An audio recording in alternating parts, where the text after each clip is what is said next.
Welcome to next exam pointer current affairs में आपका स्वागत है। आज है 20 नवंबर। आज हम लोग 20 नवंबर के महत्वपूर्ण करंट अफेयर पर चर्चा करेंगे दोस्तों। तो अभी तक हमारे चैनल को सब्सक्राइब नहीं किए हैं, नए हैं तो सब्सक्राइब कर लीजिए, बेल आइकन को जरूर प्रेस कर दीजिए। इस पीडीएफ पाने के लिए हमारे टेलीग्राम चैनल को जरूर ज्वाइन कीजिए, डिस्क्रिप्शन में इसका लिंक दिया गया है। तो पहले हम लोग रिविजन करते हैं 19 नवंबर का। 19 नवंबर का जो करंट अफेयर्स था उसकी हम लोग पहले रिवाइज कर लेते हैं, फिर आते हैं 20 नवंबर पे। तो पहला था, भारतीय रिजर्व बैंक आरबीआई ने हाल ही में पंजाब नेशनल बैंक पर जितने करोड़ रुपए का जुर्माना लगाया था, तो कुल 1 करोड़ रुपए का जुर्माना लगाया है। पुदुचेरी की पूर्व उपराज्यपाल थी, जिस राज्य की पहली महिला सांसद चंद्रावती का 93 वर्ष की उम्र में निधन हो गया। तो कहाँ की थी वो? हरियाणा की थी। भारत के प्रधानमंत्री नरेंद्र मोदी ने कोविड-19 आसियान प्रतिक्रिया कोष में जितने मिलियन अमेरिकी डॉलर के योगदान की घोषणा की है, तो कुल 1 मिलियन अमेरिकी डॉलर योगदान की घोषणा की है। जिस देश ने कोविड-19 वैक्सीन की अग्रिम खरीद के लिए 10 करोड़ डॉलर आवंटित किए हैं, वो है दोस्तों पाकिस्तान। जिस राज्य के परभणी जिले में एशिया की पहली सौर ऊर्जा संचालित कपड़ा मिल खोला जाएगा, वो कौन सा है दोस्तों? वो है महाराष्ट्र। भारतीय रिजर्व बैंक के नवोन्मेष केंद्र का पहला चेयरपर्सन किसे नियुक्त किया गया है? तो वो नियुक्त किया गया है कृष्ण गोपाल कृष्ण को। अमेरिका के जिस पूर्व राष्ट्रपति ने हाल ही में ए प्रॉमिस्ड लैंड किताब का विमोचन किया है, वो है दोस्तों बराक ओबामा। हाल ही में जिस राज्य सरकार ने गायों के संरक्षण के लिए गौ कैबिनेट के गठन का फैसला लिया है, वो है मध्य प्रदेश। फीफा ने जिस देश में होने वाले अंडर 19 महिला विश्व कप को कोविड-19 के कारण स्थगित कर दिया है दोस्तों, वो है भारत। केंद्र सरकार ने हाल ही में प्रवर्तन निदेशालय ईडी के निदेशक संजय कुमार मिश्रा का कार्यकाल जितने साल के लिए बढ़ा दिया गया है, तो कुल 1 साल के लिए बढ़ा दिया गया है। तो ये था दोस्तों 19 नवंबर का रिवीजन। अब हम लोग आते हैं 20 नवंबर के करंट अफेयर्स पे। तो फर्स्ट क्वेश्चन है दोस्तों, निम्न में से किस देश को फीफा अंडर 17 महिला विश्व कप 2022 के लिए मेजबानी का अधिकार दिया गया है? तो वो है दोस्तों भारत। ठीक है, भारत को 2022 के लिए मेजबानी का अधिकार दिया गया है। अंतर्राष्ट्रीय फुटबॉल महासंघ, जिसे कि हम लोग फीफा बोलते हैं, फीफा ने दोस्तों अंडर 17 महिला विश्व कप को रद्द कर दिया है 2020 वाला, और इसकी जो मेजबानी है वो 2022 में किसको सौंप दिया है? वो भारत को सौंपा गया है। ठीक है, कोरोना के कारण जो है इस खेल को स्थगित कर दिया गया है और 2021 के लिए स्थगित किया गया है। यह फैसला फीफा जो परिषद होती है उसके ब्यूरो द्वारा लिया गया है दोस्तों। ठीक है, तो किसे मेजबानी दिया गया है 2022 का? वो दिया गया है भारत को। अगला प्रश्न काफी महत्वपूर्ण है दोस्तों, एशिया का पहला सौर ऊर्जा संचालित कपड़ा मिल किस राज्य में स्थापित किया जाएगा? तो काफी महत्वपूर्ण है दोस्तों, ये कहाँ पर स्थापित किया जाएगा? ये किया जाएगा महाराष्ट्र में। महाराष्ट्र में स्थापित किया जाएगा। ये एशिया का पहला सौर ऊर्जा कपड़ा मिल है। कहाँ पे किया जाएगा? परभणी जिला। अभी आपको वहां पर भी दिखाया था रिवीजन वाले में, तो ये उस दिन भी था, आज भी ये न्यूज में है। तो जो परभणी जिला है वहाँ पर स्थापित किया जाएगा कुल 30 एकड़ की भूमि में। ठीक है, तो ये क्या होगा, जो जय भवानी महिलाओं की सहकारी कपड़ा मिल था, वो एशिया का पहला ऐसा मिल होगा जो पूरी तरीके से दोस्तों क्या होगा? सौर ऊर्जा पर काम करेगा। पूरी तरीके से सौर ऊर्जा पर काम करेगा। तो ये काफ़ी महत्वपूर्ण है, जो कि आपको ध्यान में रखना है। इस पर कुल लगभग जो है 100 करोड़ रुपए की लागत आई है। कितना? टोटल 100 करोड़ रुपए की जो है इस पे लागत आई है। तो ये है एशिया का पहला सौर ऊर्जा संचालित कपड़ा मिल। कहाँ पे? परभणी जिला, महाराष्ट्र, जो कि टोटल 100% अब सौर ऊर्जा पर ये आधारित हो गया है। अगला प्रश्न, इंग्लैंड की क्रिकेट टीम 16 साल के बाद पहली बार 2021 में किस देश के दौरे पर जाने वाली है? तो वो है दोस्तों पाकिस्तान। इंग्लैंड की टीम दोस्तों 16 साल के बाद पाकिस्तान दौरे पर जाने वाली है। 16 साल बाद, साल 2021 में जो है मैच होंगे इंग्लैंड और पाकिस्तान के बीच में। ठीक है, मैच होंगे इंग्लैंड और पाकिस्तान के बीच में। T20 मैच जो है वो सीरीज खेले जाएंगे। 2 सीरीज खेले जाएंगे T20 के, ठीक है। तो ये कहाँ होगा, 14 अक्टूबर को, और दूसरा T20 15 अक्टूबर को कहाँ खेला जाएगा, कराची में खेला जाएगा। ये कब खेला जाएगा, 2021 में खेला जाएगा। तो 16 साल बाद इंग्लैंड की टीम कहाँ पर जा रही है, पाकिस्तान के दौरे पर जा रही है। नेक्स्ट प्रश्न है, दक्षिण चीन सागर में चीन के बढ़ते प्रभाव का अंकुश लगाने के लिए 17 नवंबर को किन दो देशों ने एक ऐतिहासिक रक्षा सौदे पर हस्ताक्षर किया है। तो वो है कौन कौन से देश हैं दोस्तों, वो है जापान और ऑस्ट्रेलिया। जापान और ऑस्ट्रेलिया ने दोस्तों हम जानते हैं कि जो दक्षिण चीन सागर है, दक्षिण चीन सागर और खास करके जो इंडो पैसिफिक क्षेत्र है, उस क्षेत्र में दोस्तों जो चीन का अपना जो बढ़ रहा है दायरा, उस दायरे को देखते हुए दोस्तों उस पर अंकुश लगाने के लिए 2020 में अभी 17 नवंबर को एक ऐतिहासिक रक्षा सौदे पर हस्ताक्षर किया है, जिसमें आपका अमेरिका हो जाएगा, इंडिया हो जाएगा, ऑस्ट्रेलिया हो जाएगा और जापान हो जाएगा, ठीक है। ये जो सैनिक हैं ये आपस में क्या कर सकते हैं, ये आपस में अपना सैन्य अभ्यास करेंगे। ये जो समझौता हुआ है ये कहाँ हुआ है, जो विदेश मंत्री थे, विदेश मंत्रियों का जो समझौता हुआ है वो कहाँ पर हुआ है, टोक्यो में हुआ है। कहाँ पर हुआ है, ये टोक्यो में हुआ है।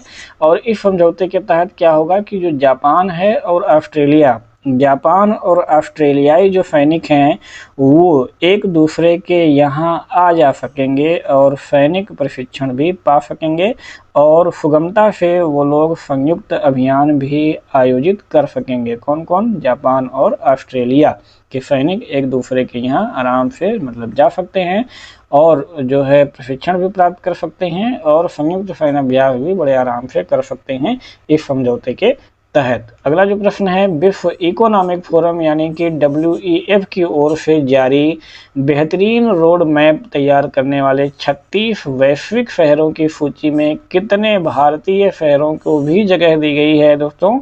तो कुल 4 भारतीय शहरों को जगह दे दी गई है। उसमें से कौन कौन से भारतीय शहर हैं, तो पहला है बेंगलुरु, यहाँ पर बेंगलुरु हो गया और फरीदाबाद हो गया और आपका इंदौर हो गया, और जो चौथा है वो है हैदराबाद। तो इन 4 शहरों को भी रोड मैप में जगह दे दी गई है, ठीक है। 36 शहरों में शामिल इनको भी किया गया है। तो ये वे शहर हैं दोस्तों जो नई तकनीकी को सुरक्षित तरीके से अपनाने के लिए एक शानदार जो है रोड मैप तैयार किया है। तो विश्व के जितने भी कंटिनेंट हैं उनमें से कुल मिलाकर के 6 महाद्वीपों के 36 शहरों को दोस्तों इसमें सिलेक्ट किया गया है, और इन 36 शहरों में से 4 शहर जो है ये भारत के हैं, ठीक है। तो ये आपको ध्यान में रखनी है।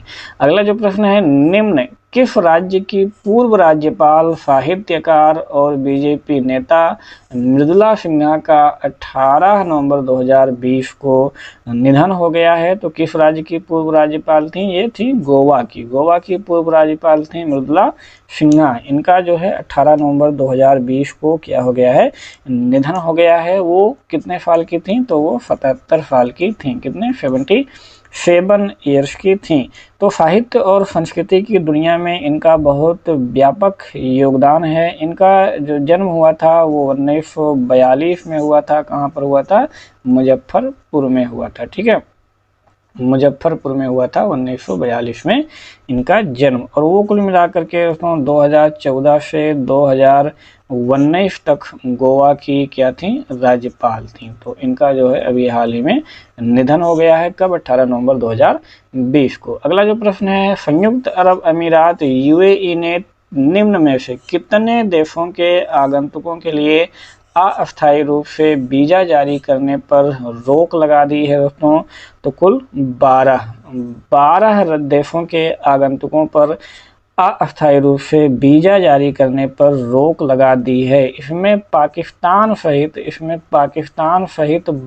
11 देश, पाकिस्तान को मिलाकर के 12 हो जाएंगे, तो पाकिस्तान सहित 11 अन्य देश हैं, ठीक है। इस सूची में दोस्तों भारत जो है वो शामिल नहीं है, ठीक है, भारत शामिल इसमें से नहीं है। तो कुल 12 देश हैं पाकिस्तान को लेकर के। इनमें यूएई सरकार ने जैसे कि तुर्की हो गया, ईरान हो गया, यमन हो गया, सीरिया हो गया, इराक हो गया, सोमालिया हो गया, लीबिया हो गया, केन्या हो गया, ठीक है। तो इन लोगों के यहाँ से जो वहाँ पर जाते हैं उनके यात्रा और वीज़ा जारी करने को बिल्कुल निलंबित कर दिया गया है। इसमें अफगानिस्तान भी शामिल है। तो पाकिस्तान को इसलिए भी यहाँ से रोक लगा दिया गया है क्योंकि पाकिस्तान में कोरोना के मामले वो क्या हो रहे हैं, लगातार बढ़ रहे हैं, ठीक है, कोरोना बढ़ रहा है। इस प्रकार से पाकिस्तान को भी इसमें शामिल किया गया है, ठीक है। चलिए अगला प्रश्न देखते हैं, किस फिल्म अभिनेत्री को हाल ही में भारत रत्न डॉक्टर अंबेडकर अवार्ड 2020 सम्मानित किया गया है? तो वो सम्मानित किया गया तो किसे? ऋचा चड्ढा को। ऋचा चड्ढा को डॉक्टर अंबेडकर अवार्ड 2020 से सम्मानित किया गया है। तो उनको यह अवार्ड किस लिए सम्मानित किया गया है दोस्तों? भारतीय सिनेमा में बेहतर योगदान देने के लिए ये जो है सम्मान दिया जाता है। तो महाराष्ट्र के जो गवर्नर हैं वो कौन है? भगत सिंह कोश्यारी। उन्होंने जो है राजभवन में बुला करके उनको जो है यह सम्मान दिया है। ऋचा चड्ढा की बात करें तो उनका जन्म 1988 में कहाँ पर हुआ था? अमृतसर में हुआ था। और उन्होंने फिल्म की शुरुआत किससे की थी? ओए लक्की ओए, आपने गाना भी सुना होगा। तो इस फिल्म से उन्होंने अपने करियर की शुरुआत की थी।